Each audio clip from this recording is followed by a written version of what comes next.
Sakit. Mas Jaka.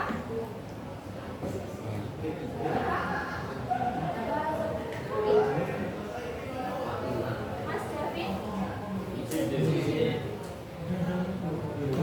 Mas Dana. Mbak Davina. Ya.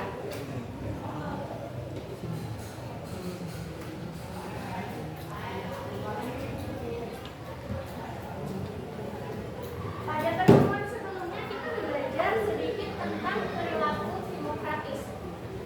Apa itu perilaku demokratis? Ada yang tahu nggak? Perilaku demokratis, demokrasi dulunya. Demokrasi, apa itu? Demokrasi, pemerintahan dari rakyat, oleh rakyat dan untuk rakyat. Lalu demokrasi dalam sebuah negara itu apakah penting? Mengapa demokrasi itu penting? Ada yang mau mencoba menjawab? Oke, Mbak silakan. Demokrasi menjadi dasar bagi terwujudnya kedaulatan rakyat, di mana suara dan aspirasi masyarakat menjadi penentu dalam pengambilan keputusan politik. Oke, lihat tadi mengapa pentingnya demokrasi dalam suatu negara. Lalu kita hari ini pada pertemuan kali ini kita akan belajar mengenai perilaku demokratis di dalam keterbukaan informasi. Dengan tujuan pembelajaran agar peserta didik mampu menunjukkan perilaku demokratis berdasarkan UUD RI tahun 1945 pada era keterbukaan informasi. Dengan tujuan pembelajaran harian yaitu melalui kegiatan pemaparan materi mengenai perilaku demokratis berdasarkan UUD melalui PowerPoint, peserta didik mampu menguraikan dengan baik. Yang ketiga, setelah melakukan kegiatan berdiskusi kelompok peserta didik mampu menyajikan hasil diskusi mengenai solusi mewujudkan perilaku demokratis dengan baik menggunakan bahasa yang sopan, percaya diri dan sistematis.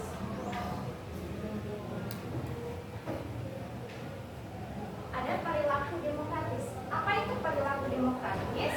Perilaku demokratis adalah seseorang yang menunjukkan perilaku demokratis adalah orang yang menjunjung tinggi prinsip-prinsip demokrasi seperti kesetaraan, keadilan, kebebasan, dan partisipasi.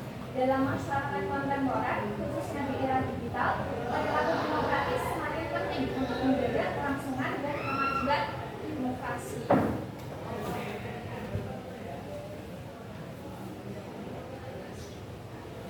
Lalu mengapa keterbukaan informasi penting dalam demokrasi? Ada yang tahu?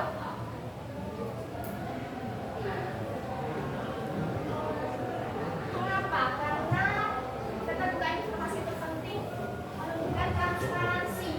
Adanya transparansi itu warga negara mudah mengawasi kinerja pemerintah dan memastikan bahwa keputusan yang dibuat tentang kebijakan adalah demi kepentingan baik rakyat. Lalu ada akuntabilitas, pemerintah dapat dimintai pertanggungjawaban atas keputusan dan tindakannya jika informasi bersifat transparan.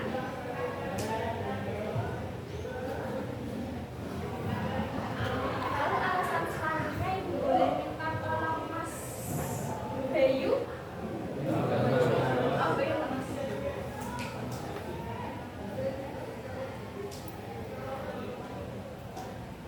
Mas Dana. Mana Mas Dana? Baik, silakan ya.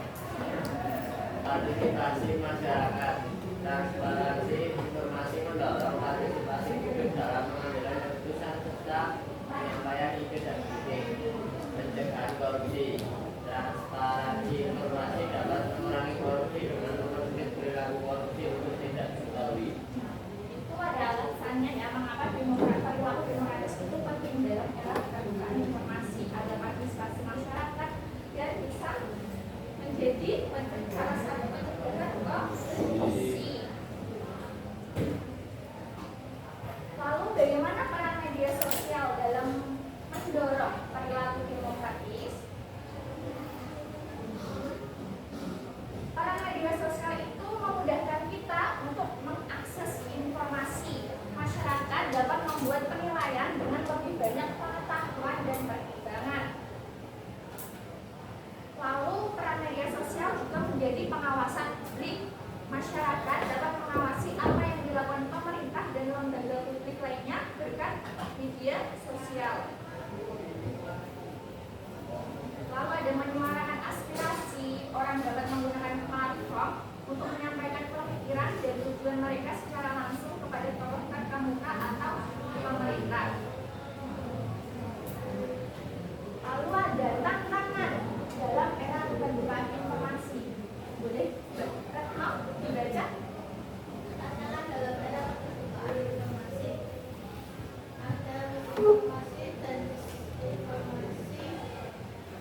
informasi, ada keamanan data pribadi, lalu ketimpangan akses informasi. Ini Ibu rasa tadi itu penyampaian materi dari Ibu. Selanjutnya ada tugas kelompok. Nah, yang pertama ada diskusikanlah. Kalian akan mendapat kasus, jadi 3 kasus, kemudian nanti didiskusikan dengan kelompok terkait dengan kasus tersebut. Apa yang menjadi masalah utama, peraturan apa yang dilanggar, bagaimana dampak dari kasus tersebut, dan bagaimana solusi dari kasus tersebut. Ini untuk kasus yang pertama, kedua, dan ketiga. Nah, ini untuk pembagian kelompoknya ya. Ada 9 kelompok. Kelompok 1, 4 sama 7 membahas tentang kasus 1. Yang kelompok 2, kelompok 5 dan kelompok 8 membahas tentang kasus 2. Dan kelompok 3, 6 dan 9 membahas tentang kasus 3. Boleh silahkan membentuk kelompoknya masing-masing.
Dan selesai. Ya, sesuai dengan kelompoknya masing-masing. Ya. Kelompok 1 mana? 1, 2, 3, 4, 5, 6, 7, 8, 9. Untuk kasus untuk perwakilan dari kelompoknya bisa ambil masing-masing ya.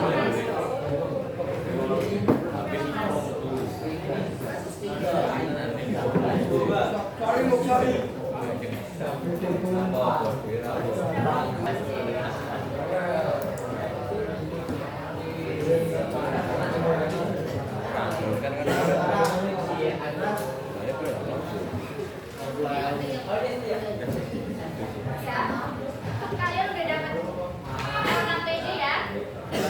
LKPD-nya itu adalah kasus. Nanti didiskusikan dengan kelompok kalian terkait dengan apa yang menjadi masalah utama, lalu peraturan apa yang dilanggar, dampaknya, dan solusinya. Jelas? Ada yang mau ditanyakan? Ya? Salah pencernaan?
Ada yang udah selesai?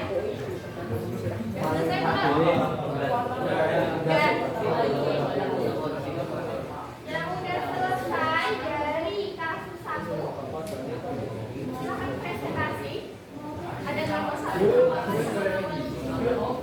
nomor 1 kasus 1. Kasus berapa?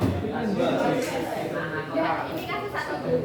Kasus 1 dari kelompok 1, 4 sama 7. Silakan.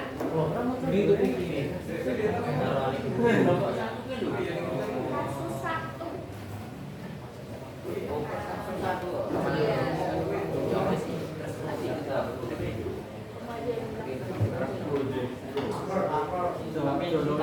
Iya. Assalamualaikum warahmatullahi wabarakatuh. Di sini kami dari kelompok 1 akan mempresentasikan hasil diskusi kami tentang kasus 1, yaitu kabar bohong terkait kematian akibat vaksinasi COVID-19. Saya bacakan. Pada tahun 2021, Indonesia menghadapi kampanye besar-besaran mengenai vaksinasi COVID-19. Namun, di tengah upaya tersebut, sejumlah hoax terkait vaksin terus bermunculan. Salah satu yang paling mencuat adalah hoax mengenai kematian yang dikaitkan dengan vaksinasi COVID-19. Pada saat itu, sebuah pesan berantai yang beredar di media sosial mengklaim bahwa sejumlah orang meninggal dunia setelah menerima vaksin COVID-19 tanpa menyebutkan bukti atau data medis yang jelas.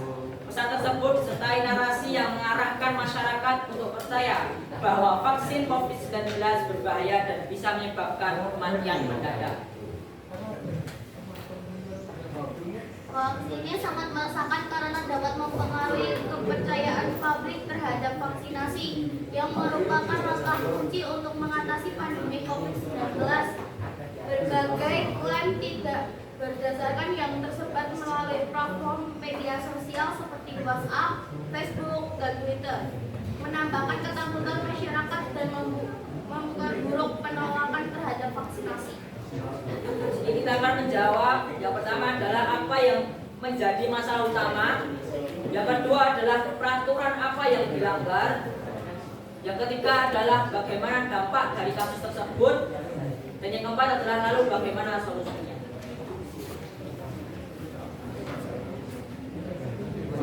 Yang pertama, apa yang menjadi masalah utama?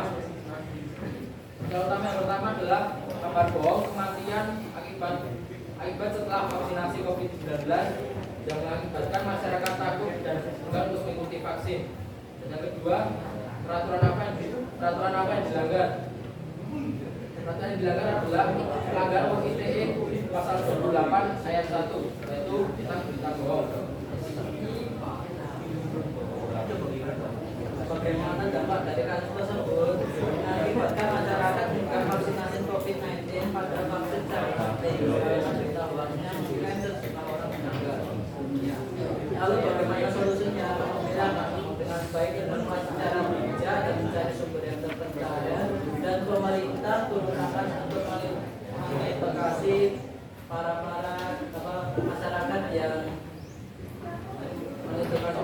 yang bisa memilah informasi dengan baik. Siap, apakah ada pertanyaan? Oke, dari kelompok 4 sama 7 ada yang mau ditanggapi nggak? Hasil diskusi kelompok 1. Pertanyaan, tanggapan? 4 sama 7 mana? It's time to begin today's lesson. Ada yang mau ditanggapi nggak? Itu sekian dari kelompok kami. Yang mohon maaf, wabillahi taufiq wal hidayah. Wassalamualaikum warahmatullahi wabarakatuh. Waalaikumsalam warahmatullahi wabarakatuh. Beri tepuk tangan.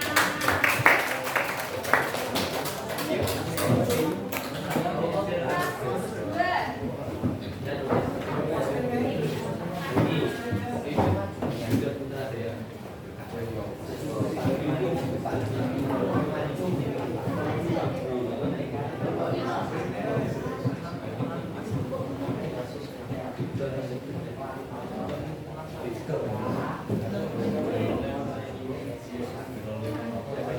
Assalamualaikum warahmatullahi wabarakatuh. Waalaikumsalam warahmatullahi wabarakatuh.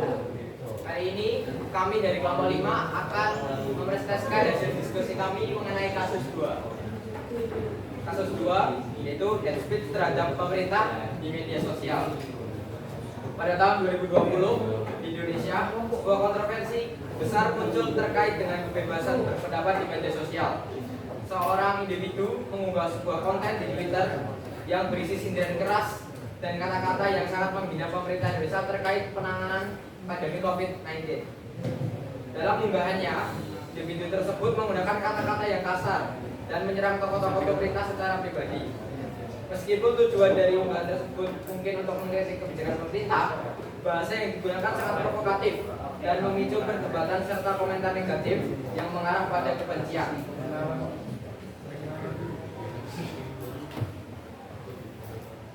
Konten tersebut cepat menyebar di media sosial dan menjadi viral dalam waktu singkat. Banyak pengguna media sosial lain yang ikut berkomentar dengan bahasa yang semakin kasar dan penuh kebencian. Beberapa di antaranya bahkan menanggapi dengan ancaman kekerasan terhadap pejabat pemerintah. Apa yang menjadi masalah utama? Ujaran kebencian terhadap pemerintah yang menyebabkan provokasi terhadap masyarakat. Peraturan apa yang dilanggar? Pasal 27 ayat 1 Undang-Undang ITE.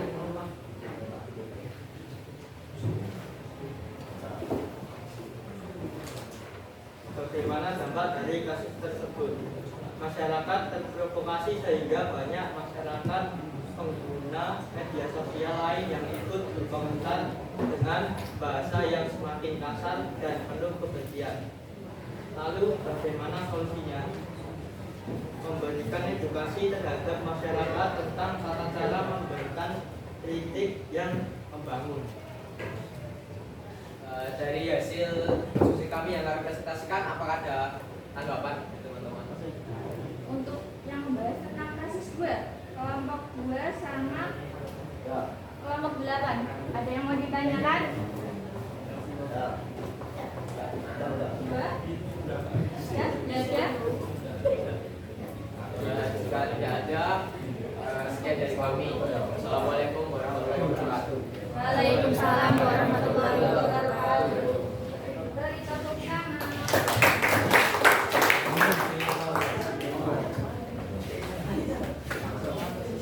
Yuk, kasus 3.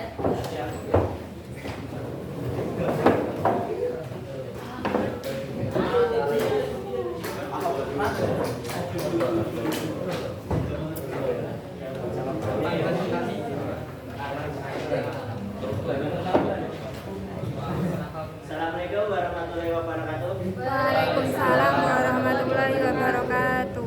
Kami dari Ketika ingin mempresentasikan hasil diskusi kami. Saya Ibrahim Bowo, ini teman saya Fabian, dan ini teman saya Salma. Satu lagi Arif tidak masuk. Tapi sebelum itu saya bacakan dulu untuk kasus 3-nya. Pada tahun 2022 terdapat kasus di sebuah daerah di Indonesia terkait dengan pengadaan barang dan jasa untuk proyek infrastruktur besar yang dikelola oleh pemerintah daerah. Proyek tersebut melibatkan dana publik yang sangat besar dan penting untuk membangun infrastruktur di wilayah tersebut. Namun, masyarakat dan media tidak diberikan akses informasi yang memadai mengenai proses pengadaan tersebut. Nah, proses pengadaan barang dan jasa dilakukan dengan cara tertutup. Tidak ada pengumuman yang transparan mengenai siapa saja yang berkompetisi dalam tender proyek tersebut. Bagaimana prosedur pemilihan dilakukan atau alasan pemilihan kontraktor tersebut tertentu. Beberapa bulan setelah proyek dimulai, terungkap bahwa kontraktor yang dipilih diduga memiliki hubungan erat dengan pejabat pemerintah daerah dan terdapat indikasi bahwa proyek tersebut dimenangkan melalui praktik korupsi dan kolusi. Selanjutnya, apa yang menjadi masalah utama? Masalah utamanya yaitu kasus proyek infrastruktur yang dikelola pemerintah tidak transparan. Peraturan apa yang dilanggar? Peraturan yang dilanggar yaitu Undang-Undang Nomor 14 Tahun 2008 tentang Keterbukaan Informasi Publik dan Undang-Undang Nomor 31 Tahun 1999 tentang Pemberantasan Tindak Pidana Korupsi.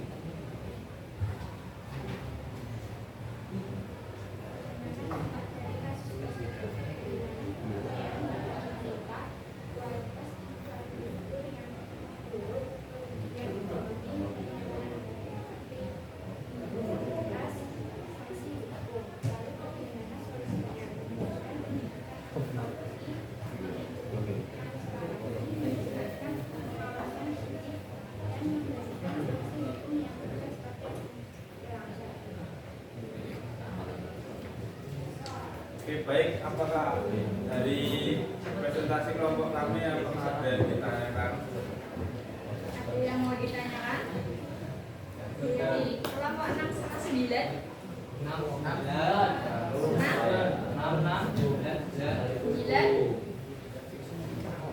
Ada? Baik, jika tidak ada yang ditanyakan, saya tutup. Akhir kata, wassalamualaikum warahmatullahi wabarakatuh. Waalaikumsalam warahmatullahi wabarakatuh.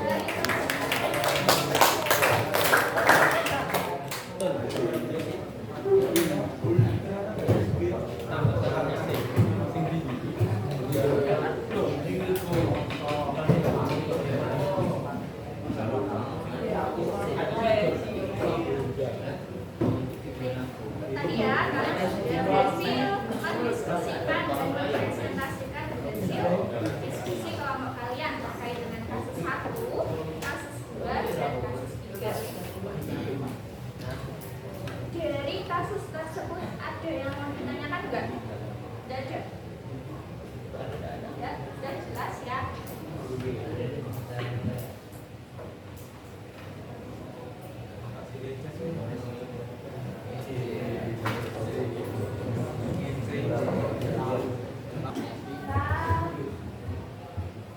Belajar tentang menjunjung tinggi perilaku demokratis menjadi semakin penting di era digital seperti saat ini, yang ditandai dengan kemudahan akses terhadap informasi, transparansi informasi yang besar, menawarkan peluang yang fantastis untuk meningkatkan keterlibatan warga negara dalam politik, tetapi juga disertai dengan kelemahan seperti penyebaran ujaran kebencian, polarisasi, dan berita palsu.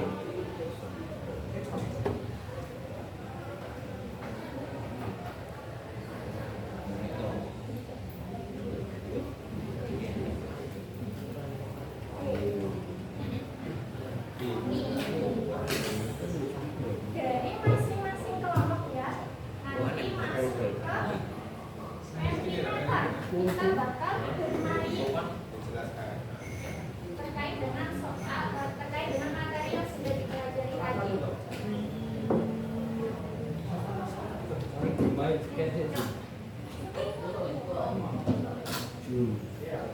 Satu kelompok cukup satu HP saja ya.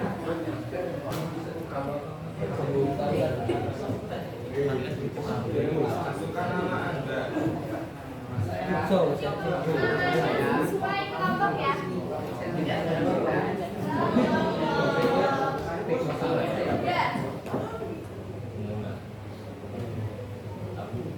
Ini nanti yang bisa jawab dengan cepat dan tepat dapat tanggungan nilai. Oke, silakan. Waktunya 30 detik.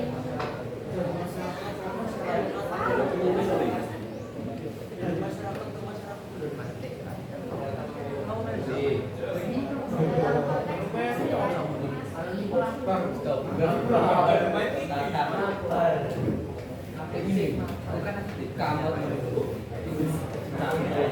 Ya.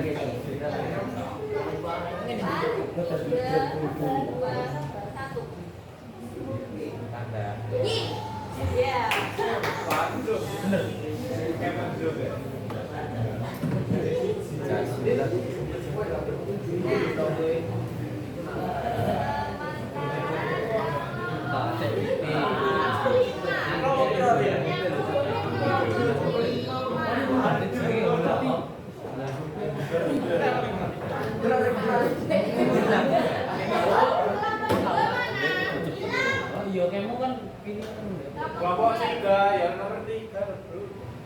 ya hanya Siapa? Aku Aldo. Aku. Sorry. Aduh lu lupa lu. Lanjut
ya.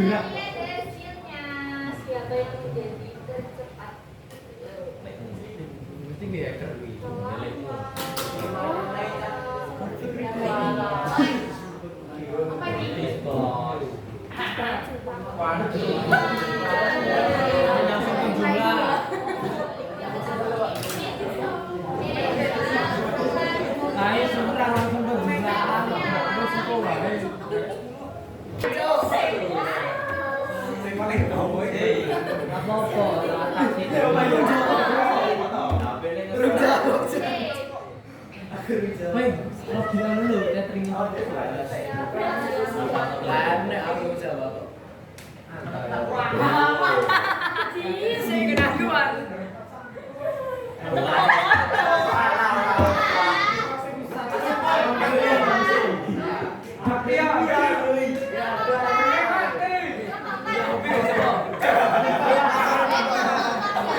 Ya.